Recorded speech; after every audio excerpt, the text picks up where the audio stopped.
La famille du tueur présumé de Matisse, désormais protégée par l'État. Êtes-vous choqués?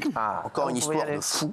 Ça vous risque de vous faire réagir chez vous à 19h52 en direct. C'est une décision du préfet de l'Indre qui a placé sous protection la famille du meurtrier présumé du jeune Matisse.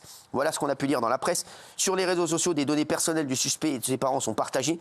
Compte tenu des pressions et de la présence de très jeunes enfants au sein de cette famille, le préfet de l'Indre a assuré que des moyens ont été mis en œuvre pour les sécuriser dès jeudi soir. Est-ce que ça vous choque ou pas donc la famille du tueur présumé de Matisse? On rappelle que la maman avait mis des gifles à Matisse. Voilà, donc ils sont protégés par l'État. Êtes-vous choqué, Bernard Montiel? Oui. C'est oui, alors c'est non. Merci. Oui, moi ça me sidère qu'on dépense le moindre rien. centime. Ça me sidère qu'on dépense le moindre centime pour la famille d'un tueur qui n'a pas le droit d'être là de toute façon. On vient d'en parler. On a besoin de dépenser de l'argent pour des choses essentielles pour la sécurité du territoire et on dépense de l'argent public, même si c'est symbolique, pour protéger ces gens-là. Et la raison, c'est parce qu'il y aurait des informations confidentielles sur Matisse, sa famille, son domicile qui aurait fuité. Pardon, mais on s'en fout complètement qu'il y ait ça sur les réseaux sociaux. Le problème, c'est que lui et le meurtrier de Matisse ait eu accès à un couteau, qu'il ait tué un gamin et on veut encore aider ces gens-là en les protégeant. C'est n'importe quoi. C'est tout est cul par-dessus tête. Raymond. Tu n'as pas à le protéger parce que normalement, il doit être hors d'état de nuire. Il a tué quelqu'un, donc tu n'as pas à le protéger. Il devrait la famille. Il devrait être en prison. Qui sa famille? Sa maman? Non, les enfants, c'est une famille non. Moi, j'ai pas à les protéger, en fait. Dans la vie, tu sais, des fois, c'est relou, mais il faut assumer, en fait. Il faut assumer les choses. Là, ce qu'ils ont fait là, et moi, j'ai du mal à comprendre comment la maman, elle est encore dehors. Parce que la maman, apparemment, ce qu'on m'a dit, elle a giflé le petit. J'ai du mal à comprendre comment elle est encore dehors. Hier, j'ai entendu un truc, hier, sur l'histoire du petit Naël. Le policier qui était à côté, il a été accusé de complicité, lui, le policier. Il n'a rien fait, c'est son pote qui a tiré sur Naël. Lui, il a accusé de complicité. Et la maman qui met des gifles, qui a tapé un petit par terre. Elle est chez elle tranquille. Pendant que son fils lui mettait des coups de couteau, elle est chez elle tranquille à regarder la télé. N'importe quoi. Et vous voulez que là, je me dis, moi, je vais protéger ces gens-là? Je ne veux pas les protéger, ces gens-là. À un moment donné, il y a une faille, tu as peut-être mal élevé ton gamin, il y a eu quelque chose qui s'est passé. Moi, si demain, j'assumerai pour mon fils. Si mon fils, il fait ça et que des gens ils viennent chez moi, je me dis, voilà, mon fils, il m'a mis dans une merde incroyable, je dois me barrer maintenant. Voilà, je dois me barrer parce que mon fils est un meurtrier. Et je dois me barrer, je ne peux pas sortir comme ça dans la rue. La maman n'est pas blanc-bleu. Mais j'ai pas envie, moi, de protéger des gens comme ça. Ça m'intéresse pas de protéger une maman qui a giflé un petit qui était en train de se faire.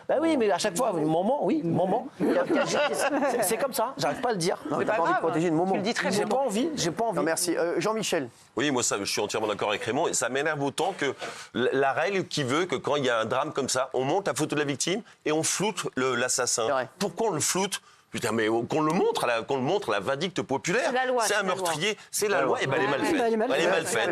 Pourquoi on affiche la victime et on protège le meurtrier? Non, je suis pas d'accord de l'afficher. Pascal de la Tour du Pin. Moi, je pense pas à la mère, je pense aux petits-enfants. Qui, eux, ils sont pour rien, tu vois, Raymond. C'est juste ça, protéger la famille, ces petits gamins, ils ont rien demandé. Il a protégé Matisse. Voilà, j'allais dire. Non, mais je suis d'accord, mais pas la vengeance. bien entendu, mais la vengeance, il y a une loi qui est faite pour protéger des innocents, les petits. La mère, effectivement, elle va devoir répondre de ses actes. Et je suis d'accord, c'est très surprenant qu'elle soit dehors. Moi, je pense pas à la mère, je pense aux petits. Merci, Mamie. Oui, mais c'est très humain, c'est très bien de dire ça, mais moi, je n'ai pas envie qu'un centime de mes impôts aille protéger des gens qui ont fait ça et je veux payer des impôts. Mais les petits, ils n'ont rien fait. Moi, je finis. Ils ont rien fait. Je veux payer des impôts pour qu'on protège les Lola, les Matisse, les Thomas. Je ne veux pas payer un centime puisqu'on n'a pas assez pour protéger ces familles-là. Je suis désolée. C'est horrible pour les gamins, ok. C'est pas bien d'avoir mis l'adresse sur les réseaux sociaux, ok. Mais je ne veux pas qu'un centime aille à protéger ces gens-là alors qu'on n'est pas capable de protéger toutes ces victimes. Et surtout, il faut aller à la jeunesse du problème. Pourquoi les gens sont menacés sur les réseaux sociaux? Pourquoi la famille est menacée? Je ne dis pas que c'est bien, mais parce que les gens savent que les mineurs ne sont pas condamnés assez fermement. Et je pense que s'il y avait des vraies condamnations, les gens ne s'amuseraient pas à proférer des menaces comme ça. Donc c'est aussi une forme, je pense, d'être dissuasif envers les familles, de mieux éduquer leurs enfants pour éviter que ça arrive. Et sinon, il n'y aurait pas ce problème-là. C'est le dégoût qu'il faut menacer les gens.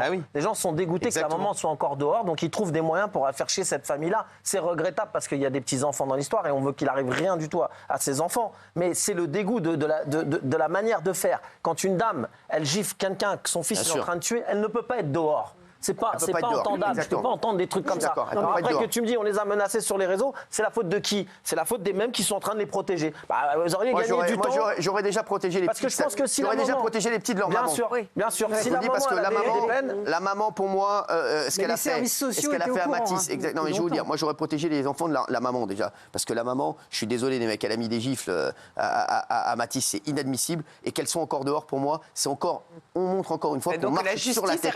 On marche sur la tête dans ce pays. Voilà, mais je vous dis, on marche sur la tête dans ce pays. Et maintenant, bien sûr qu'on protège les enfants, il n'y a aucun problème, mais qu'on protège la maman, pour moi, c'est non. Et le père de Mathis aussi, il se prend des menaces.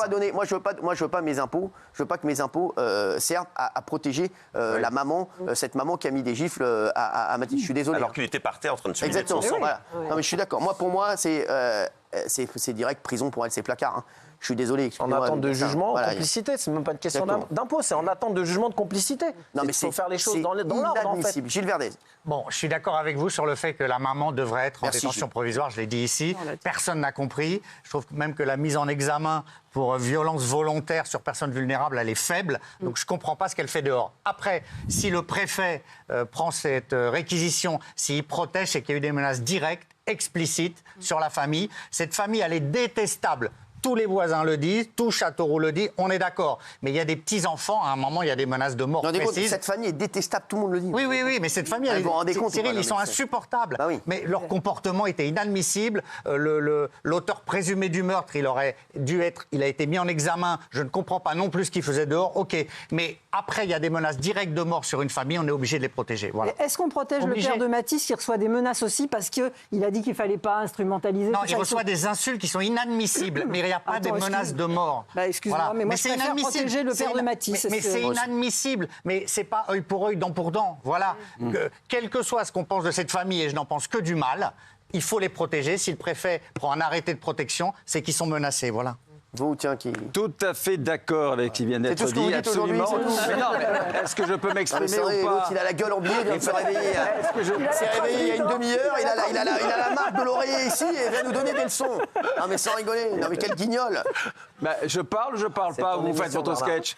Moi je vais vous dire simplement la mère, l'animateur de RFM là. La mère du tueur, évidemment, elle est condamnable. Maintenant, les enfants, comme on l'a dit, et le père, il faut les protéger, c'est normal. Enfin, qu'est-ce que c'est cette histoire? On aurait mieux fait la fermer. C'est la guerre. Mais non, c'est trop facile ce que vous racontez. Vous dites, laissez-le se rendormir. Moi je souffre énormément, des conneries. Je dis, on peut pas réagir comme ça. Enfin, j'ai envie de dire oui quand je t'entends dire non. Vous faites chier. S'il vous plaît, Molo et Contiel, déjà vous le réveillez en plein sommeil. Oh les gars, il était tranquillement en train de se reposer, déjà on le fait chier. Donc excuse-nous Bernard. Vraiment excuse-nous, on est désolé, oui. Non mais vous vous rendez compte de la collection de décisions de justice catastrophiques ces derniers mois. C'est ça. En fait, moi je trouve que la justice aujourd'hui, par ses décisions, est responsable de ce débat complètement ubuesque en fait. C'est-à-dire qu'en n'arrêtant pas effectivement, comme l'a dit Raymond, la maman, en fait, elle jette en pâture les enfants et après effectivement c'est l'escalade façon Far West qui n'est pas non plus bonne parce qu'effectivement s'il y a un des petits frères qui se fait buter ou qui se fait molester ou qui se fait, je sais pas, casser la tête, ce sera aussi catastrophique pour notre République et c'est pas nos valeurs. Mais voilà, mais je pense que la justice, il faudrait un audit global de la justice, je sais pas, un Grenelle de la justice parce que notre justice est malade et on le voit, mais mois après mois, c'est une catastrophe. Et je ne comprends pas qu'on ne puisse pas porter plainte contre les juges d'ailleurs. Oui, Thierry.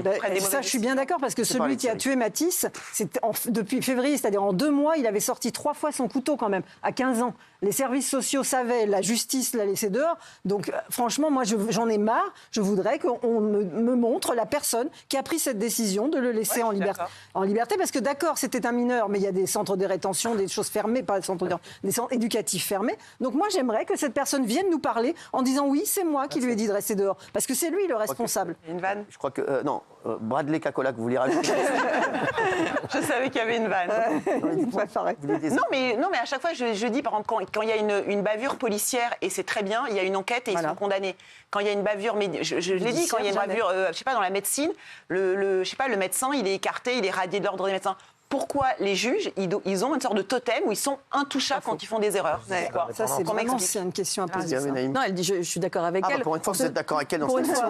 Non, mais on se souvient, par exemple... il y a du crépage chez nous. Non, mais on se souvient celui qu'on avait surnommé le petit juge dans l'affaire. J'ai l'impression que Benaïm joue à Dortmund. Non, mais sans déconner. Effectivement, n'a eu qu'une tape sur les doigts après le fiasco d'Outreau, par exemple. Voilà. Merci Valérie Benaïm. Je vous en prie, chef. Vous servez vraiment à grand chose dans cette émission. Non, vraiment. Mais c'est bien, on est deux? Non, il y a une seule. Je me sens moins seul. Endormez-vous. Merci. Est-ce que